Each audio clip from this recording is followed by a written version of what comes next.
దేవాతి దేవుడు కృపను బట్టి ఉదయకాల సమయమున కీర్తనలో 20వ అధ్యాయము ధ్యానించుకుందాము.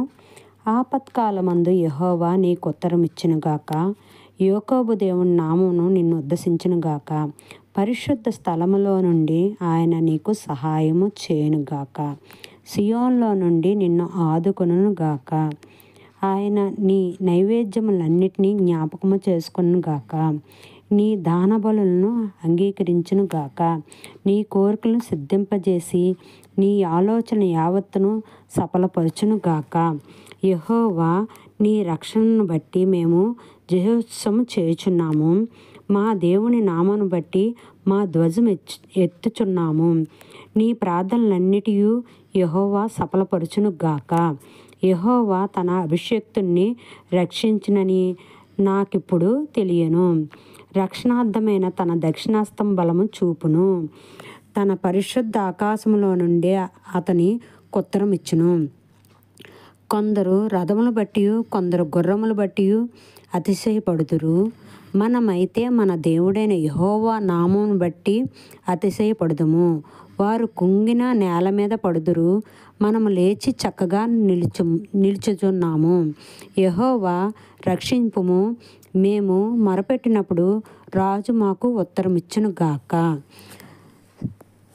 దేవాతి దేవుని నామమును బట్టి 20వ కీర్తన చదువుకున్నాం కదా. 20వ కీర్తనలోని మనము దేవుడి బట్టి అతిశయపడతామట.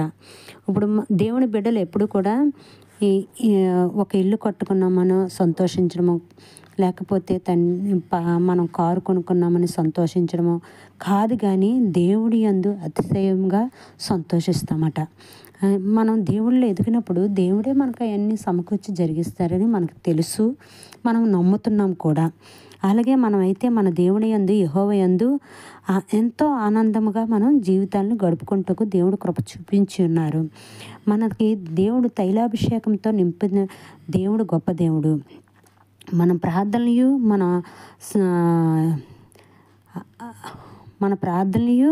మనము సమస్తము కూడా దేవుడు అంగీకరించి ఉన్నారు. మన దేవుని నామం బట్టి మన ధ్వజం ఎత్తుచున్నాడు. దేవాతి దేవుడు మనల్ని ఎప్పుడు కూడా ఆశీర్వాదకరంగా నిలబెట్టుటకు మనం ఇచ్చు తండ్రికి సమర్పించే మా దానబల్లేటి అన్నీ కూడా దేవుడు అంగీకరించి మన కోరికలను సిద్ధింపజేస్తున్నారని ఈ వాక్యం ద్వారా ఆపత్కాలం ముందు యెహోవా మనకి ఉత్తరం ఇచ్చునుగాక అని దావీదు భక్తుడు దేవుడితో మాట్లాడుకుంటున్నాడు అనమాట. మనము కూడా అలాగే దేవుడి యందు శ్రద్ధ కలిగి భయభక్తులు కలిగి దేవుడు పోలిక వలె మనం మారినప్పుడు, దేవుడికి ఇష్టంగా మనం జీవించినప్పుడు దేవుడు మనల్ని ఎంతగానో చూసి సంతోషిస్తారనమాట. అందువల్ల మనం దేవుని పట్ల దేవుడు ఎలాగైతే చేసి ఉన్నారో మనం అట్టి రీతిగా తండ్రి చిత్తాన్ని జరిగించేవారుగా మన జీవితాలు ఉండుటకు దేవుడు సహాయం కోరుతూ మనం నిత్యము కూడా దేవుడి దగ్గర భోజాడుతూ ఉండాలి. అయితే ఈ ఉదయకాల సమయమున మనము చిన్న ప్రార్థన చేసుకుందాం. దేవా పరిశుద్ధాత్మ దేవుడా, నీకు వందనములు, స్తుతులు, స్తోత్రాలు. కృపాతిశయుడా నీకు వందనాలు. మృత్యుంజయుడా ఆది సంభూతుడా నీకు వందనాలు. కృపా కనికరమ గల దేవా నీకు వందనములు తండ్రి.